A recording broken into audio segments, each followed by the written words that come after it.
Previously on A Love That Lingered, Arthur had returned from travels more weary than ever, bearing both the blessing of Grace's parents and a beautiful engagement ring for her hand. Though their love deepened, Grace could not ignore the toll his responsibilities were taking. He collapsed into sleep more often than conversation, and she was left to worry if his duty would consume him. This is episode 16, The Weight of Steel. Winter broke into spring, with the manor gardens slowly coming alive again. The apple trees wore soft white blossoms, and the air carried the smell of wet soil and promise.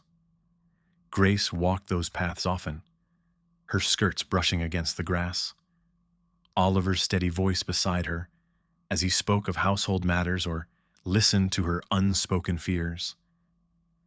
Though she laughed when prompted, her mind was elsewhere, always elsewhere. Arthur had taken to the training yard again. What began as a few stolen afternoons with a sword in hand became daily practice at dawn and again at dusk. The once forgotten clang of steel rang out across the courtyard, his blade flashing in the pale morning light as he moved with surprising speed. At first, Grace had admired him from the balcony, impressed by his strength, the noble cut of his figure.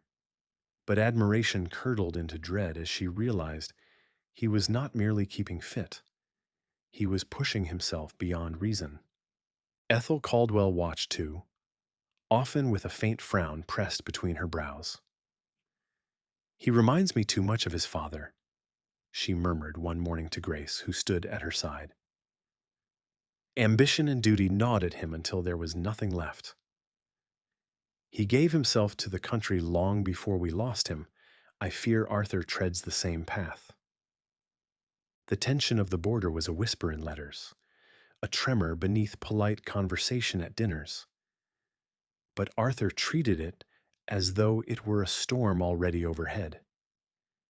Grace tried to tell herself it was nothing, that surely the rumblings would pass, that there would be no call to arms. Yet when she saw Arthur drenched in sweat, his shirt clinging to him, his breath ragged as he refused Oliver's insistence that he rest, fear twisted cold in her chest. Change was coming, she knew. She could feel it in the way Arthur's eyes had hardened, in the sleepless shadows beneath them. Whatever his words, his actions spoke of preparation. For what? Grace dreaded to learn. The training yard had become a battlefield of its own. One afternoon, Grace found him there long after the sun had slipped low. Lanterns had been lit, their golden glow spilling across stone and earth. Arthur stood at the center, shirt discarded, sword arm trembling as he lifted his blade again. Oliver lingered nearby with folded arms, clearly at the end of his patience. "You'll tear yourself apart at this pace," Oliver said, stepping forward. "Enough for tonight." Arthur ignored him. His blade rose, fell, rose again in a rhythm more stubborn than skilled. Sweat dripped from his chin, his breaths harsh in the quiet. Grace's heart ached at the sight. "Arthur!" she called, her voice breaking the rhythm. He stopped mid-swing, the blade lowering slightly. For a moment he looked like a boy again, caught doing something foolish. Then his jaw tightened. "I can't stop now." "If the worst comes..." "If the worst comes," Grace interrupted, stepping closer. "Do you mean to run toward it?" Her question lingered heavily in the night air. Arthur lowered the blade fully, leaning on it as though it were the only thing holding him upright. His eyes met hers, weary but burning with that same determination she had both loved and feared. "I cannot ask others to defend what I will not defend myself," he said. "Our lands, our people, you. If war comes, I must be ready." Her breath caught at the way he said it. You folded into duty, as if she were both beloved and kingdom alike. But her fear rose faster than her admiration. She reached for his arm, fingers brushing against his slick skin. Arthur, your father gave everything, and it took him. Must you give the same? He flinched at the mention, his gaze hardening. Oliver cleared his throat sharply, perhaps to remind her the wound was still raw.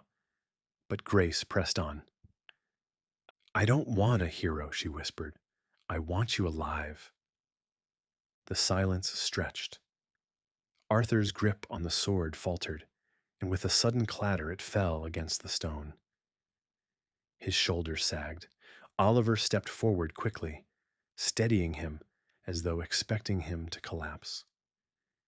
You see, Oliver muttered, this is what comes of your stubbornness. Arthur shot him a glare, but it lacked fire. Grace touched his cheek, forcing him to meet her eyes again. For the first time, she saw not the Lord of Caldwell, not the heir, not the warrior in training, but a boy on the cusp of manhood, burdened with too much, terrified of failing those he loved. I am not my father, he said hoarsely, but if I must carry his burdens, I will. And Grace realized then that no promise could keep him safe. His very blood and upbringing bound him to this path. That night, Grace could not sleep. She lay awake in her room, staring at the ceiling, listening to the faint sounds of the manor settling into silence. Her heart twisted with helplessness. She could not keep Arthur from training, nor could she change the unrest stirring at the border. She was left with only her presence, her words, her love, and she wondered if it would be enough. She rose quietly and padded down the halls. The faint glow of a lamp spilled beneath Arthur's study door. Pushing it open, she found him slumped at his desk, still in his sweat-dampened shirt, quill fallen beside an unfinished letter. Papers lay scattered, military reports among them.